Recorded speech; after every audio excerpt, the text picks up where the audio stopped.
JourneyTalks podcast, your favorite podcast to reconnect with gratitude and inspiration, hosted by Jorge Gonzalez.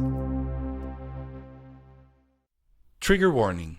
In this episode, we discuss mental health topics, including anxiety, depression, and other sensitive issues.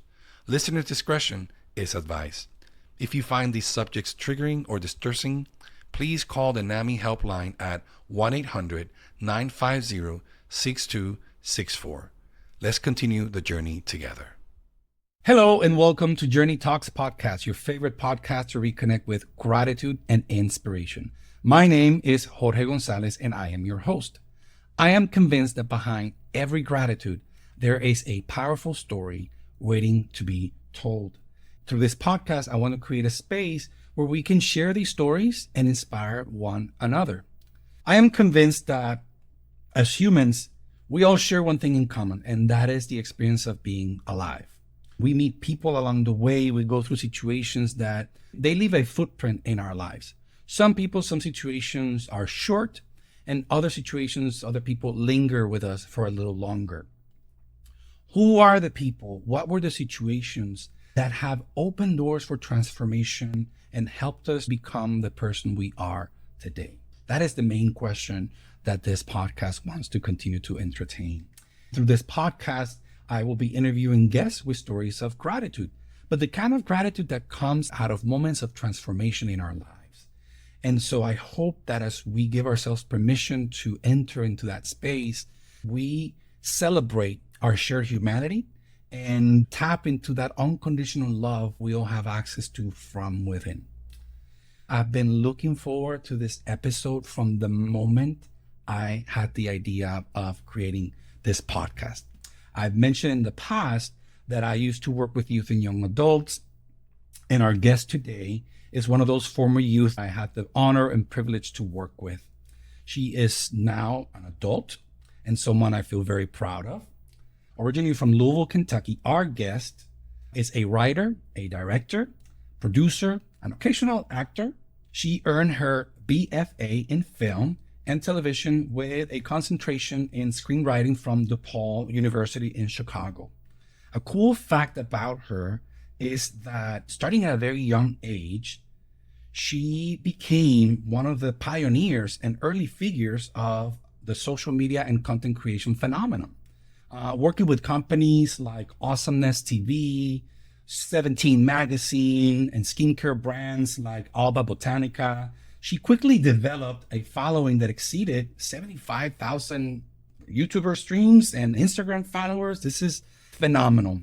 Pivoting from the world of content creation and acting, she is passionate about advocating for artists' mental health and hopes to challenge mental illness stereotypes in the film and television industry. Her resume is more extensive, but this gives you a brief introduction to this amazing young woman and what she has been able to accomplish.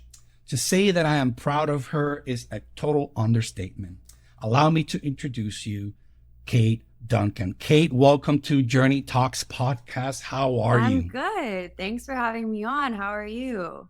I am beyond thrilled that we are having this opportunity to connect, to catch up, and to have this conversation. Okay, Kate, what's going on with you lately? I've been pretty busy. This week has been a busy one, so I'm kind of just relaxing, trying to debrief a little bit. I'm living at home with my parents, preparing to move to LA in a month or so. Things are pretty hectic right now, but I'm happy to be here. The joy of transitions, right? Yes, absolutely. Big transit. We're embracing it as much as possible. Love it. Like I said, this podcast is all about stories of gratitude and the gratitude that comes out of moments of transformation in our lives.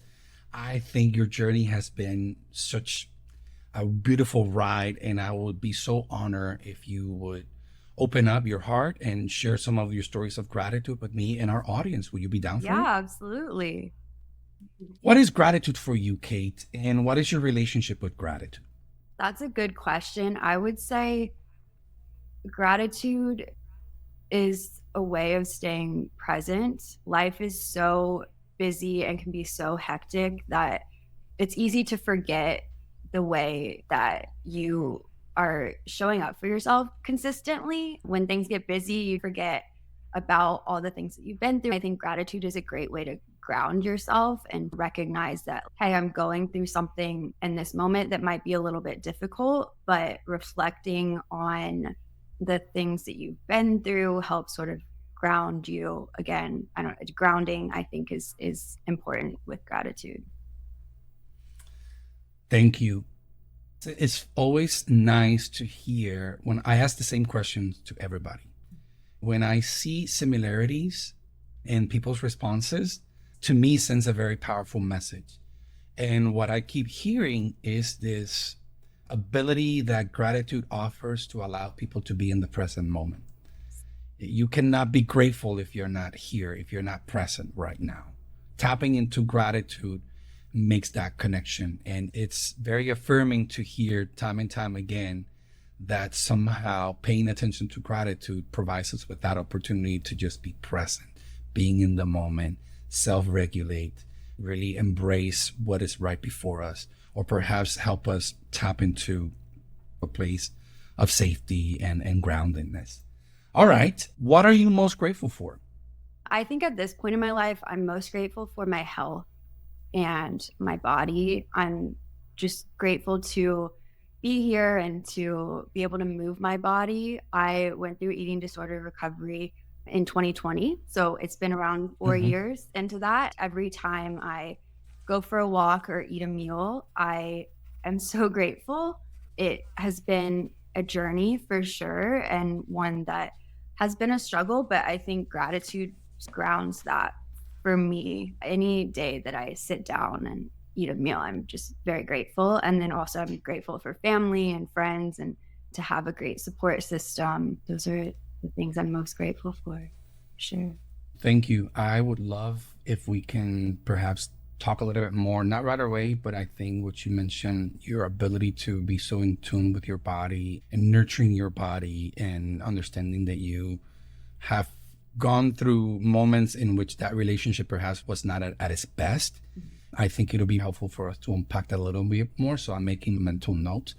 The question that I have for you is, can you think of someone or a situation that you went through and now looking back, you know yourself better. You realize you have better access to the core of who you are, and you have a way to notice it, honor it, respect it, and care for it. What would your response be? I was thinking about this past week. I think there's a couple answers to this question. I think there have been, I could name 2 or 3 very pivotal moments in my life that have grounded me and made me more self-aware. We were talking about this before we started recording, but I started YouTube when I was in high school and I started making videos for the internet. It took off, became my job for a while. And what people don't necessarily know is at that time I was struggling with my health, both physically and mentally.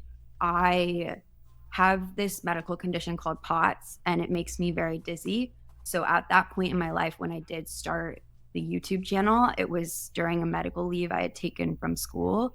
That became my creative outlet.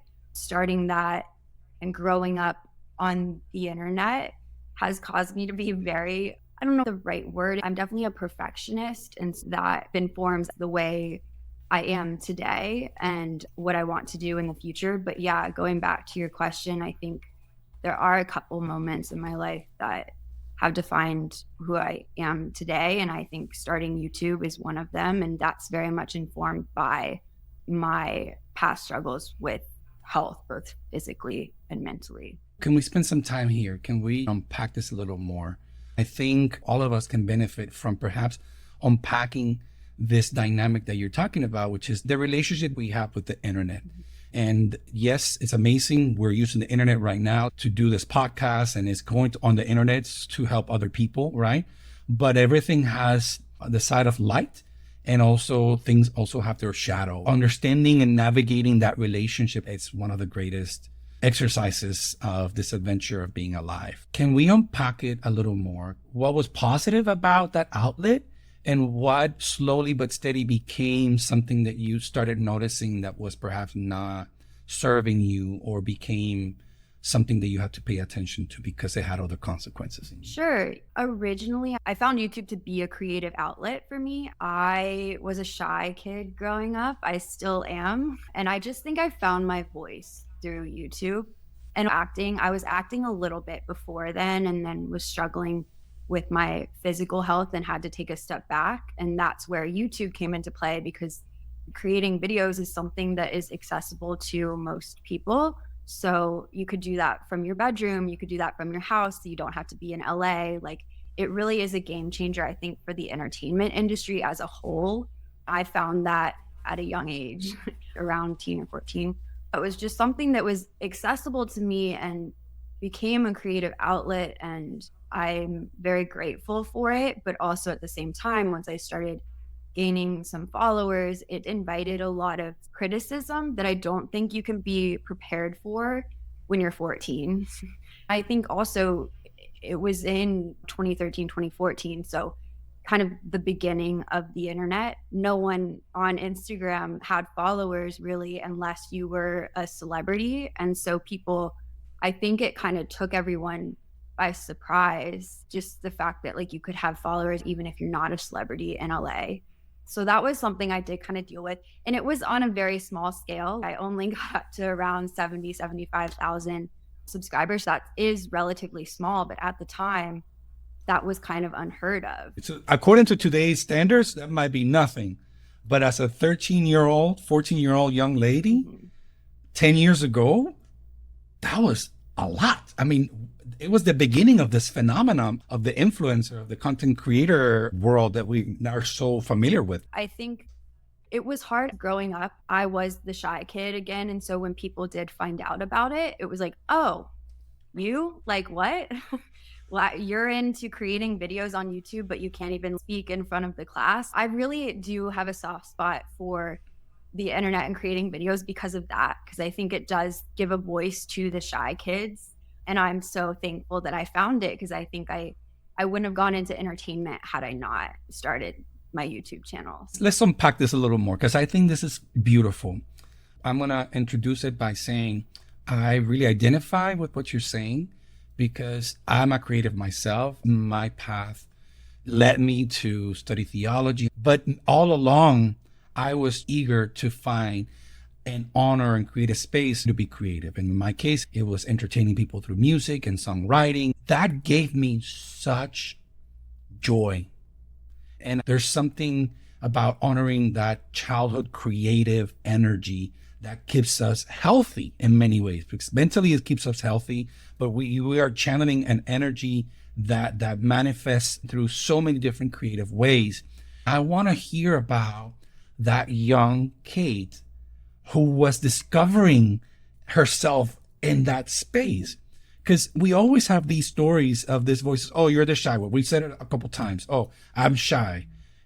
And so we give power to that story. We give power to that label that we gain or that people put on us. I'm very curious about what was happening to this young Kate that was able to bloom and had this idea to feature different products, to talk about different things. People know you as the shy one, but you are tapping on something very special that opened doors for you to become you. You know, it opened doors it led you to this space where you still are thriving and working towards achieving and exploring this creative energy in you. Tell me more. Yeah, I think in a lot of ways it was about taking my power back too. I mentioned this earlier, but I struggled a lot with my physical health, which then affected me mentally.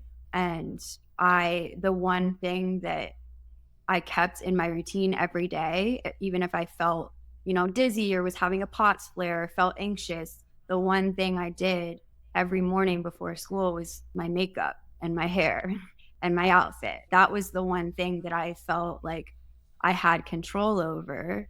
And I don't know if that's the most healthy thing, but at the time it was something that I wanted to share. And I grew up watching YouTubers, so it just made sense to me to start, creating my own videos. And it was a lot about, I guess, reflecting on it now, it was more about, I guess, taking my power back and using my voice and these things that growing up as a kid, like you're just getting to know yourself at that time. And that was just something that I had an interest in and explored a little bit further. Would it be fair to say that it was never about getting followers? Mm-mm. Yeah, never. It would definitely be fair to say that. Yeah, never. Because, we live in a world that has become such a thing. Mm-hmm. And it can be a very powerful tool, Mm-hmm. but it also has those areas that tend to be more murky and defeats the purpose of something that can perhaps be more positive, right? When I see young people trying to gain followers, from my adult perspective right now, I can see how that perhaps is incentivizing the wrong aspect of people's personalities instead of just the core beauty energy that we all have from within, that we have this opportunity to connect with and to explore what that means. And so how do you think that tapping into that space of being creative, how did you respond to the phenomenon of like, whoa, people are really responding to it? How did it feel to all of a sudden being at such a young age and have so many followers at a moment that we didn't understood the power of and the magnitude of what that could be? Yeah, it was a little strange. I think in the moment, I was a kid, so I wasn't really reflecting on it that much. I was just kind of going Right. with it. I think if I did stop and really think about it, it would feel a little crazy. I know my parents, I didn't tell my parents about it until I hit around 10,000 followers on Instagram because I knew like they would take it away. This was kind of in the age of internet safety, and that was a major concern, and it still is. But yeah, I told them when I hit 10,000 because I knew like I have a substantial amount of people now. Like you can't take this away from me, like that sort of thing. And not that they would have. They definitely heard me out, and it just became what it did. But I think going back to that question of like how did it feel to have those followers, I think I honestly didn't really think too much about it. I think maybe my parents thought about it more in a sense of like, oh my gosh, this is our child and she has like thousands of followers on the internet. Like that is just wild to think about. But in the moment, I think I just did my best, whether it was intentional or not. I did my best to not think about it and to just think about like the content that I was creating, because at the end of the day, that's the reason why I was doing what I was doing. I fell in love with editing at that time. Like it was all about the content and the videos, and the followers was just what kind of came with it. And at the end, that was kind of what had affected me to a point where I was like, I need to take a step back. But yeah, it comes with the territory. And today I really do feel for this generation of kids who are growing up with the internet, because we're talking about my start on the internet and I was a kid, but I didn't have an iPhone until I was 14, around there. So I did still have a childhood without all this. And I do feel for this generation who is growing up on TikTok and goes viral and has a couple videos that get them traction, and it's just different now. And I think it invites a lot of negativity and criticism, and I do worry about its impact on our mental health and of the kids and adults too. I think it's important to talk about, and so I do follow there are influencers now who are fighting against those stereotypes or things like that we see on the internet that's not necessarily true. There are influencers who tackle that and who are like, hey, this is my real body. Here's a side by side posed picture, and here's what I actually look like. Those are the people that I like to follow because I think that's really important. And I think that it goes back to kind of using your voice, they're using their voice for good. And I think that's really, really important. And that's the good side of the internet. I think that we have to embrace that as well. Yeah, let's stay here for a little longer because I think this is really important. I feel like it's important to say, and correct me if I'm wrong, your parents in many ways were very supportive of the process. Would it be fair to say that it was safe to talk with them once things grew into what they were? Like you had a healthy space to have these conversations with them? Absolutely. Okay. I would love for us to expand a little more about what you said. And it's this whole concept of young people, young kids are growing up with a device in front of their faces at a very young age. And I think parents do their best at trying to manage life and having a breather. And by default, we pass on the device to the child at a very young age. And they're exposed to the stimuli that they're receiving at such a young age. Their brains are responding to it. And the truth is, we don't know what this is going to do, 10 years from now. But because you have gone through it, because you're still at a point that you have lived it. And I think we have voices like yours and the people that you're following that are trying to bring this attention to, listen, this can be a very powerful tool, but there are healthy ways of using these tools in order to maintain that mental health that you're so passionate about. I'm very curious because I want to hear what part of you were able to truly honor and respect when it showed you that you needed to pay attention to it. What part of your spirituality, what in your core energy, in your spirit, your soul, help you or give you the opportunity to respond to it? What inside of you did you pay attention to and it helped you find that balance? Or when did you notice that you needed help? I think it's important to share these stories because the internet is not going anywhere. It's not. No. It's not going to go anywhere. And young people are going to continue to consume content. I think spaces like these can give us an opportunity to, like you say, carry out a message that provide tools for people to develop a better relationship with this tool and with the internet. So again, the question would be, what part of you did you pay attention to, and what gave you the courage to honor that voice within you and do things in a different way? Sure. Yeah. Also talking about what you had mentioned before with asking for help and realizing like, okay, maybe this is affecting you in a way that's not the most healthy. I think starting it because it was a creative outlet and then it evolving through these followers into something that maybe wasn't as healthy. My parents were great and supportive and encouraging of therapy as well. And I think once you hit a point where maybe it's becoming unhealthy, it's important to get help outside in a way, some professional help. And that's definitely something I pursued. I've been in and out of therapy since I was 12, like that's just something that's been in and out of my life for forever. And when YouTube started taking off was kind of a point where I needed to revisit that. I needed to go back and, see, I'm very privileged to also have that opportunity too, because I realized that that's not necessarily accessible to a lot of people. And so I also think pivoting more to the modern day internet culture, I think accessibility to therapy is something that's important to talk about on the internet, because there are therapists on the internet now who have built a following for themselves. And I think it gets into sticky territory because accessibility is important, but also trying to think of the best way to say it. I think it's like, you need to see someone face to face. Sometimes I think that building a following can be a little problematic in that sense.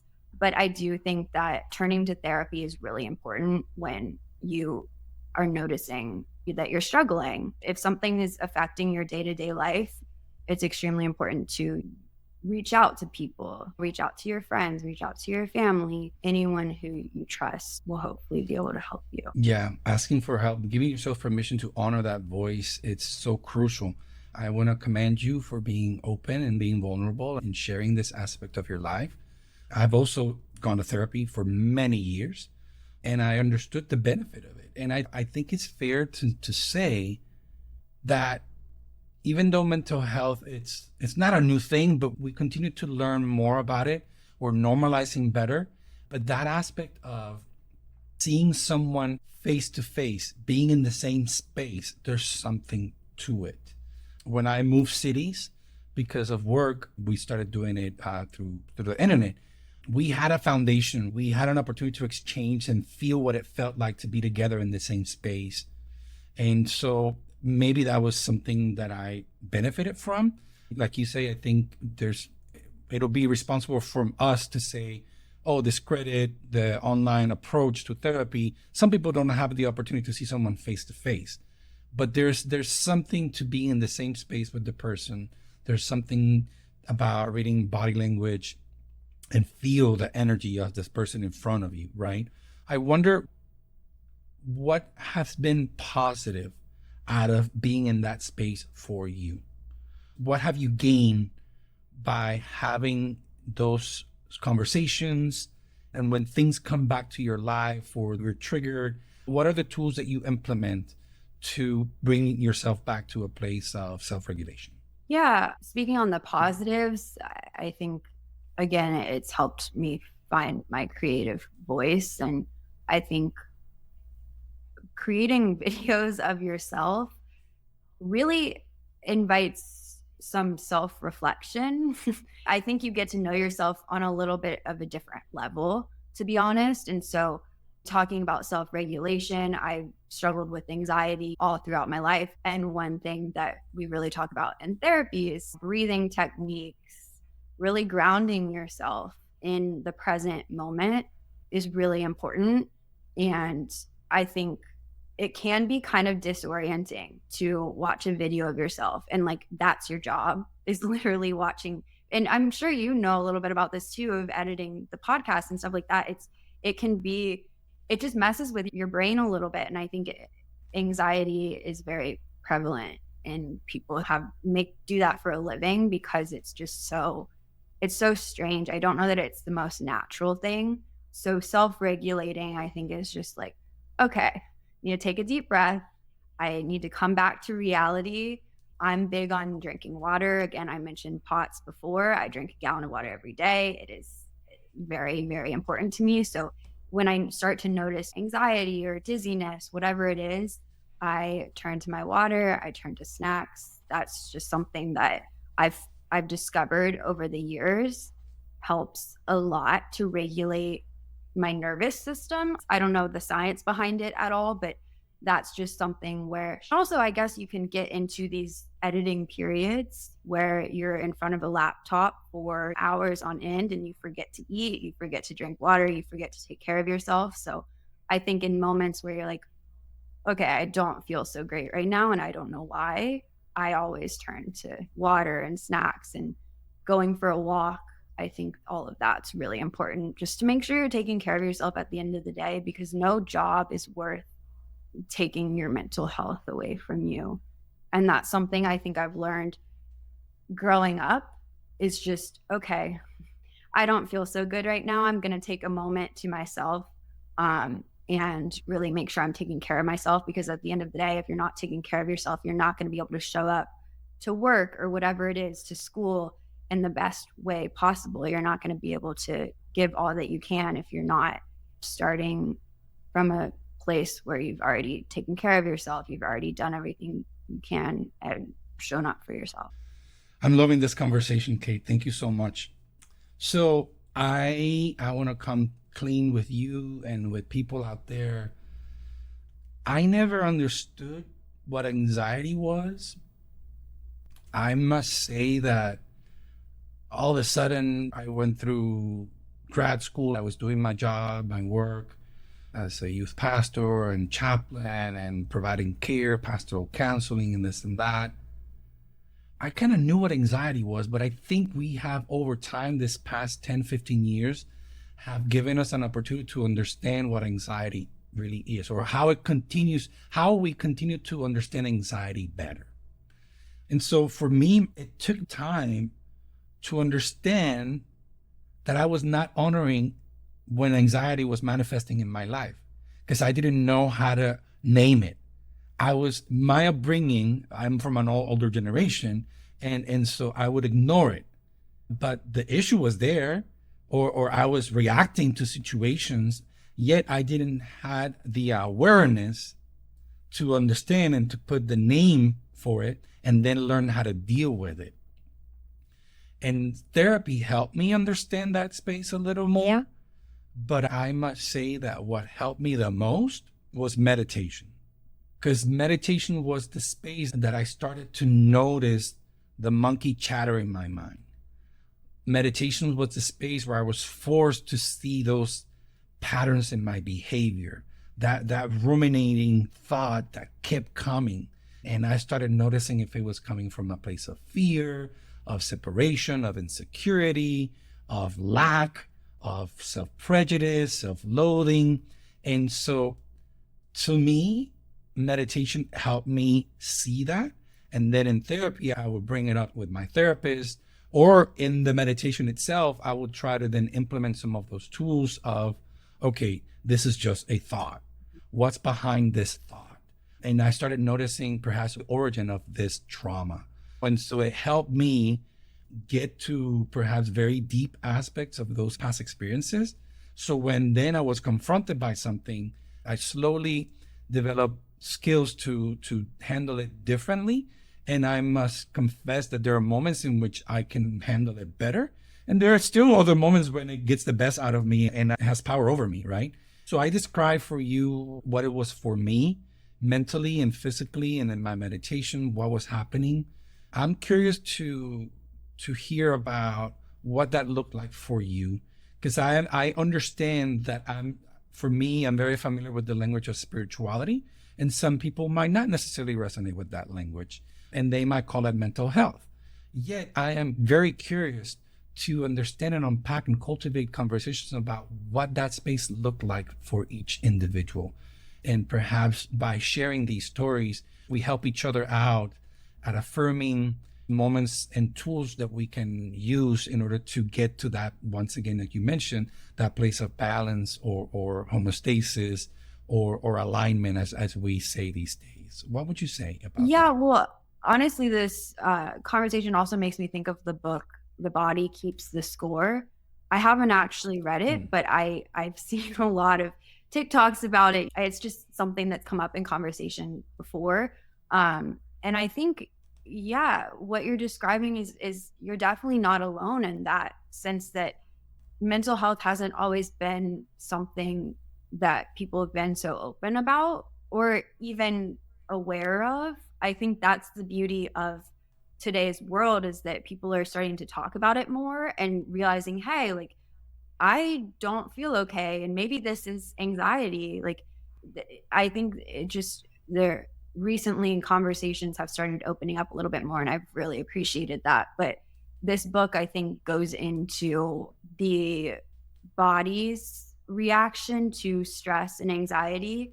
It can take a very physical manifestation, and I have dealt with that since I was a kid, and I've learned to associate jitteriness with anxiety or dizziness with anxiety. And that was something that was difficult growing up, because I also have this thing called POTS, which stands for postural orthostatic tachycardia syndrome. It makes you really dizzy. You have to drink water all the time. You supplement with salt. It can be very hard to differentiate the POTS from the anxiety, because again, those physical symptoms are there. So I think it's about being present with your body, I guess, is a way to sort of verbalize it. But that's something I've always struggled with my anxiety and with my POTS, is like, what is what, and how can I help myself? How can I get through this? I think anxiety puts us in such a fight or flight state where you feel like you're dying. And reflecting on my youth and growing up, going to school every day, I felt like I was dying almost every day. Like, it was how bad the anxiety and the POTS was. And it wasn't until I was able to work with both a psychiatrist and a therapist to get on the right medication as well, to sort of balance myself out, and then also to drink my water every day. I think it just comes with, I don't know if practice is the right word, but it's just, I don't know. I think it's using as many resources as possible. I'm very privileged that I got to see a psychiatrist and I could afford medication, because that's definitely not accessible to everyone. And I think it's important to acknowledge that. But if it is something that's accessible to you, I would say just in general, like it's a great thing to explore. I think medication's been important to me in my journey with anxiety. And I think that's important to not necessarily shy away from in conversations like these, because there's nothing wrong with that. It's okay to take medication. And I think growing up, I fought against that so hard of like, I don't want to have to depend on this medicine to get through my day. Like, why do I have to take this and my friends don't, you know? But also, maybe they do. And maybe no one's talking about that, you know? Like, that's just something. And I think nowadays people are much more open about it. But growing up, I don't think people were as much. And so, yeah, I hope that answers the question. I just think physical manifestation of anxiety is something that we're learning about more and more. And this book has been on my radar for a while and it just made me think about that. So, yeah. Amazing. I heard so many great things in your answer. I heard loud and clear this whole awareness to know the difference from POTS versus anxiety. And it goes back to me to consciousness and self-awareness, how as individuals we develop that awareness and we understand or we respect ourselves enough and love ourselves enough to pay attention to it and to respond. Earlier in the conversation, you spoke about your relationship with eating disorders. I want us to go there very respectfully with you and with our audience, because as we were chatting before we started, my hunch is that I don't want to attribute it just to how early on you had to grow up in terms of a business that came to you as a response of what you were doing at such a young age. And all of a sudden your body and your mind at such a young age is trying to make sense out of it, right? I love the fact that these days we are paying attention to how our bodies are responding to our experiences. We have been way too used to just going to ignore that part, to not be in tune with our bodies when our bodies are trying to tell us something. And so I would love for us to explore that a little bit more. Where do you feel it was the root, like the cost? What did you learn about yourself and how to care for yourself out of that experience? Yeah, just to start this conversation off, I don't think I've ever felt as healthy as I have or as I do right now. I think I've all of this to say I've gone through this to get to the point where I am now. I feel so healthy and so on top of my POTS. I feel like I would consider myself fully recovered now, all of that. But to go back to the past, I don't necessarily think, I'm still unpacking this too in therapy myself, but my eating disorder did not start until college for me, which is odd because I created videos and was in front of a camera growing up throughout high school. But going back to the medication thing, I was on a lot of different medications that messed with my weight. And that was something that all of a sudden when I got to college changed drastically. So I ended up in a partial hospitalization program very, very briefly in 2020 before the whole world shut down, literally a week before COVID hit. So then I went and moved back with my parents and was kind of forced to come to terms with what I was going through on top of a pandemic. And that made it so much more difficult, as you could imagine. And I'm definitely not the only one who went through that during this time. And I am also very grateful for the timing of that because it allowed me to recover on my own in my home. And the fact that classes were happening over Zoom, I was still in school, that sort of thing. Anyways, I did enter this treatment program and it's been a long journey since then, but I do think that it has allowed me to become so aware of my health and my body and my POTS and all these things that I value my health more than anything. And I cannot show up for work, for whatever it is, if I'm not taking care of myself. And so in 2020, I reached this point where I was a sophomore in college and I couldn't make it to class physically because I just felt so sick. And that was when it was like, okay, I need to reevaluate things. Like, this is not working. I need to figure this out. My health has been a problem my whole life. Like, I'm sick of this. I'm 20 years old. I just want to feel like a 20-year-old. So that is where it all started for me. And now, being 4 years into the journey, I am very passionate about that sort of representation in film and TV and other forms of media, because I think that informs the way we think of eating disorders. I think there is this very stereotypical thin white female representation of an eating disorder in film and TV. That's all we kind of know. That's what we attribute it to looking like. And the truth is, eating disorders have no look and no size to them. Anyone can struggle with one. And I think there are gaps in the accessibility and insurance coverage, and that's a whole other conversation.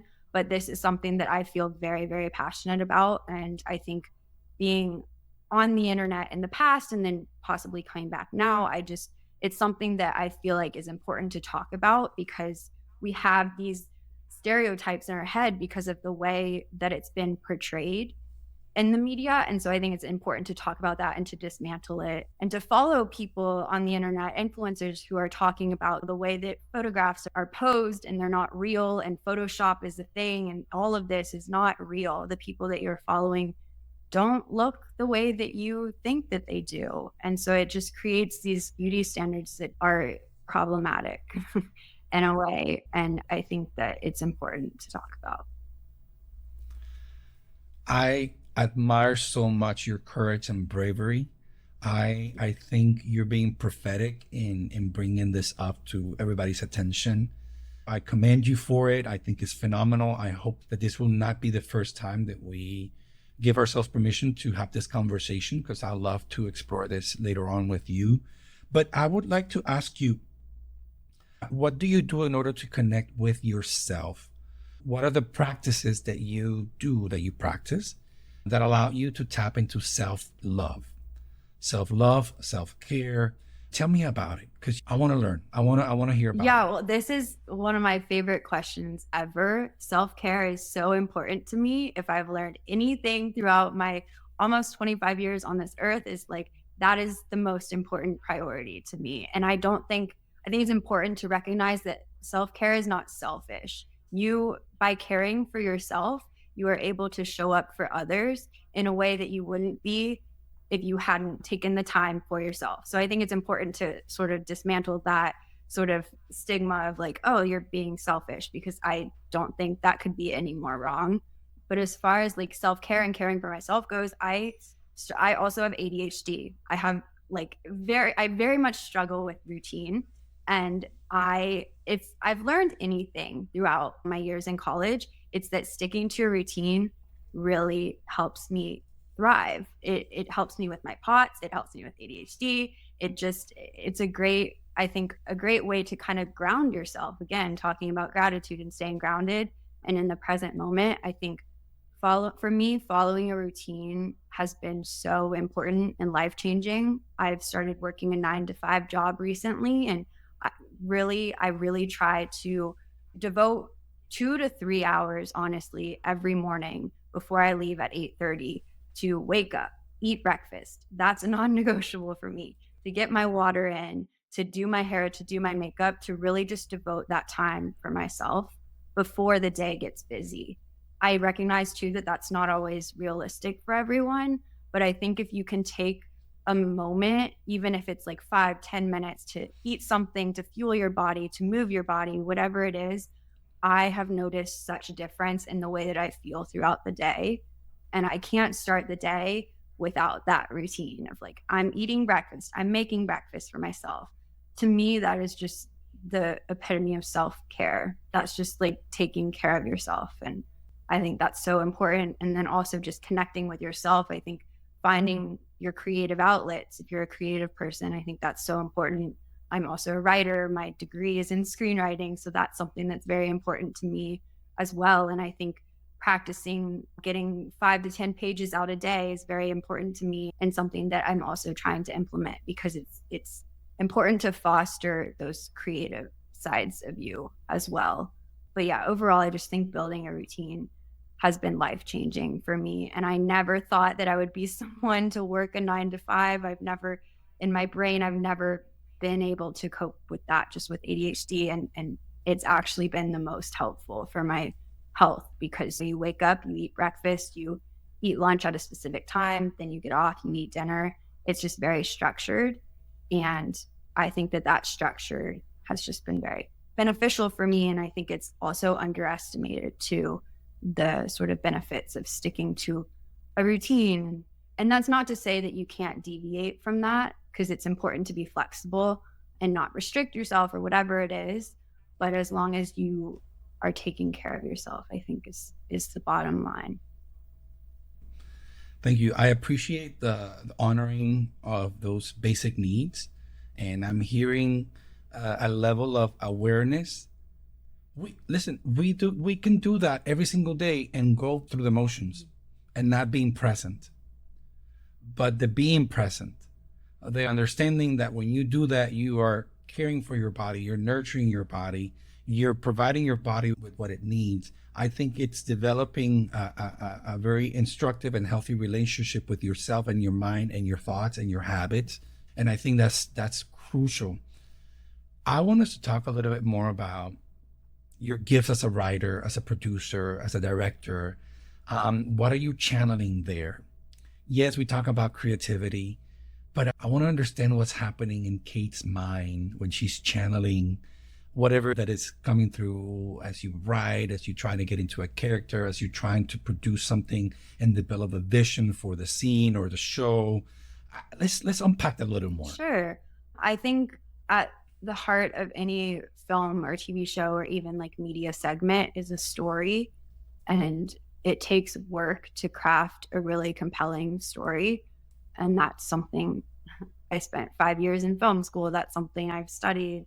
But it's really important to me to be authentic in the way that we portray mental illness on screen, particularly eating disorders, which we touched on before. I think they're so often glamorized and romanticized, and that's so not beneficial for not only the eating disorder community, but also just like our understanding of mental health and disorders. I think my goal in writing and directing and producing is to tell these stories as authentically as possible and to really make sure that we are including voices in the writing process. And I think that's the way that you get to a really compelling story, is making sure that you are doing those things. So yeah, that's just something that I, over the years, have really come to value. And just, yeah, working in entertainment is very difficult. So as an aspiring producer and director and those sorts of things, I think it's important to be driven, to find what drives you in that. And it can never, be money. Like, I don't think that's a driving reason to do these things, because it is such a gamble.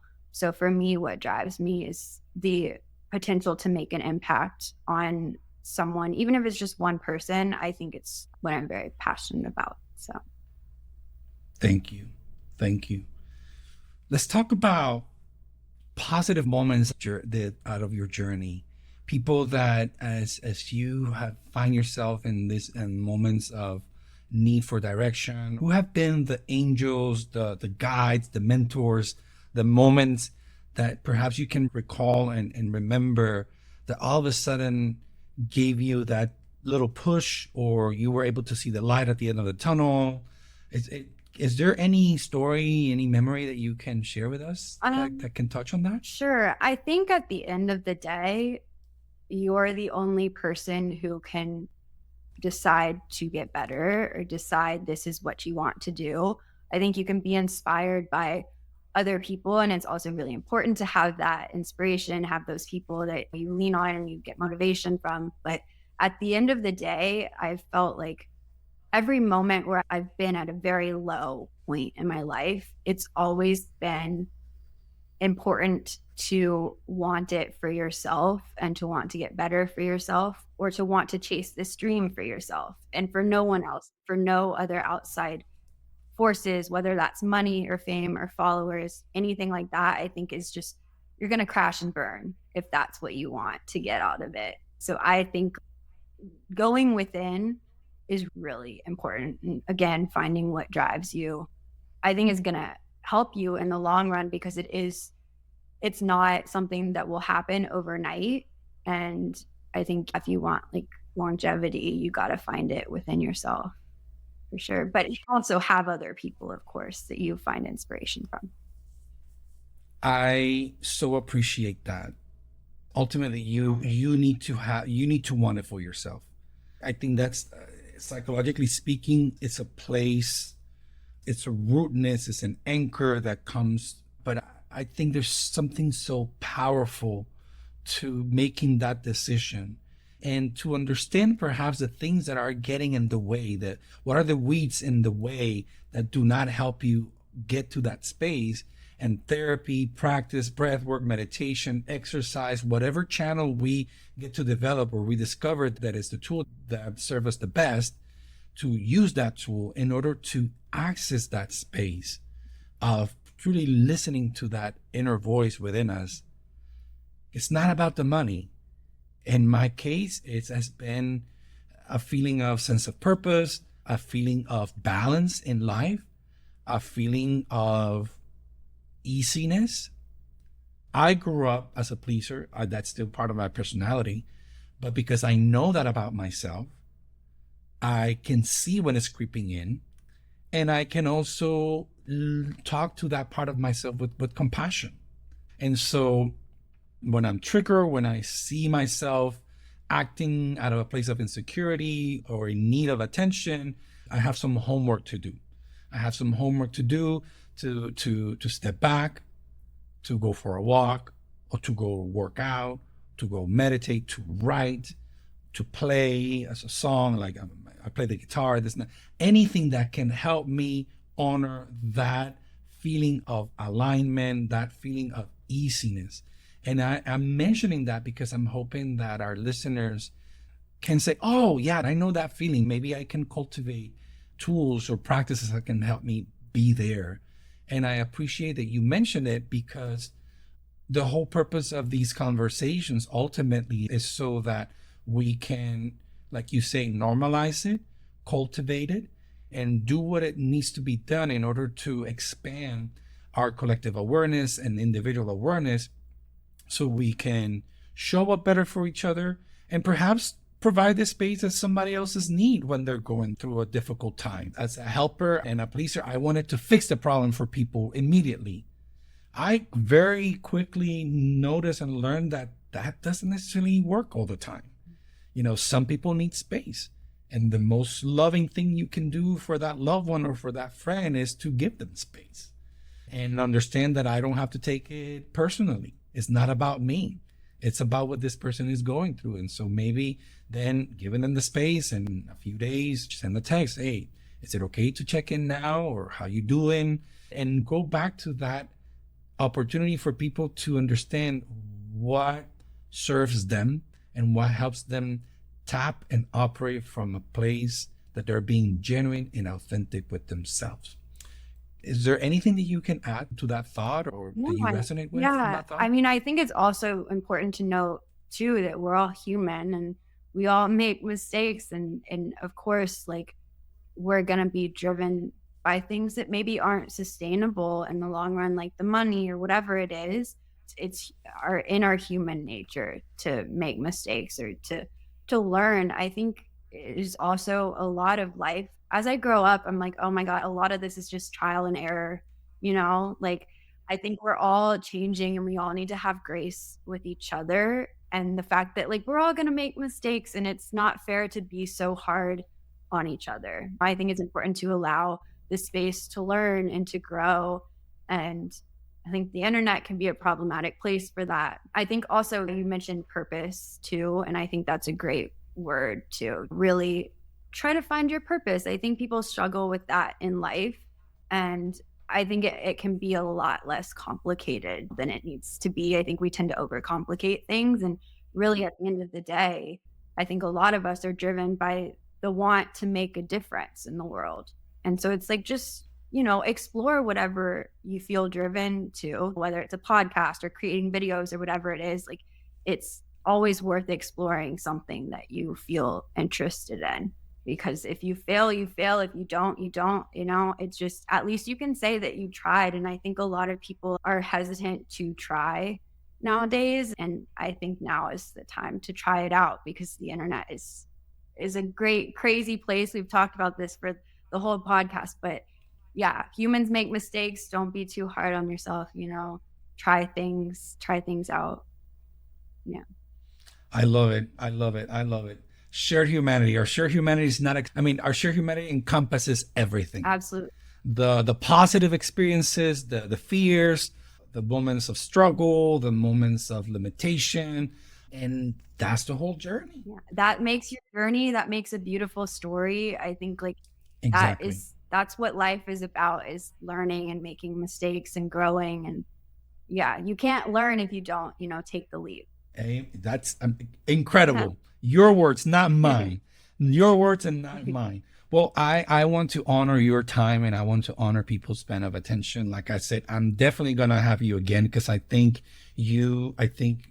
love the fact that as a young woman, professional woman, you are bringing attention, you're being a prophet and speaking about this and raising awareness about it.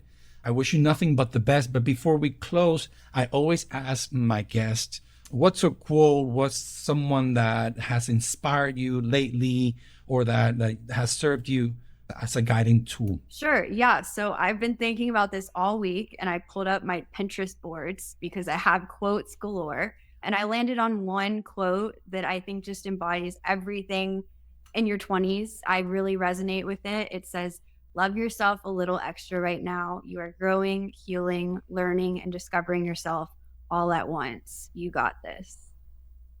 Very simple. I don't know that that's really even a quote. I just found it on Pinterest, and I just think that that's really important to remember as you're in a transitional phase in your life. Love it. Love it. Say it one more time so our listeners can really enjoy it and receive it once again. Okay. Again, these aren't my words. I found this on Pinterest just for everyone listening, but it says, "Love yourself a little extra right now. You are growing, healing, learning, and discovering yourself all at once. You've got this." So profound. So good. All at once. That's my favorite. Yes. Very simple, but also just, have grace with yourself. Yes. Yes. Yes. Thank you so much. Thank you, Pinterest. Yes. Pinterest always is my go-to. That's great. That's great. Well, Kate, I always ask my guest who could be a future guest on this podcast.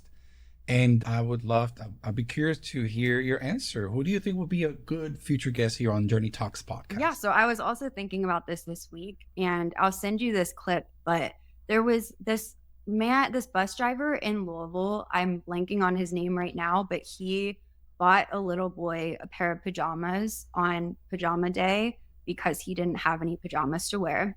He's from Louisville. I don't know how reaching out to him would go, but he seems like a really great person. I'll send you this clip.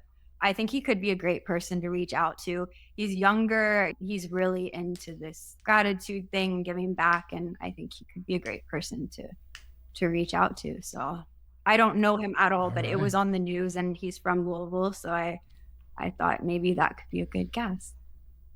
All right. Well, we live in a world where a lot of things can happen. Anything is possible. Yeah, I'm totally blanking on his name, but I'll send him your way. It's all good. I hope our listeners could benefit from this conversation. Like I said from the beginning, the gratitude conversations is not just about the moments of bliss or where everything is going well and positive. I feel like I am so grateful for this conversation, because it gives me an opportunity to get to know you better and to understand the beauty of the human complexity. And so I'm grateful for you. I'm grateful to you. I wish you nothing but the best. I hope you continue to surprise yourself in the same way that you have been able to over the years, and that life grants you with the opportunity to continue this impact that you have created through your platforms and through your journey. So thank you, thank you, thank you. Thank you so much, Kate.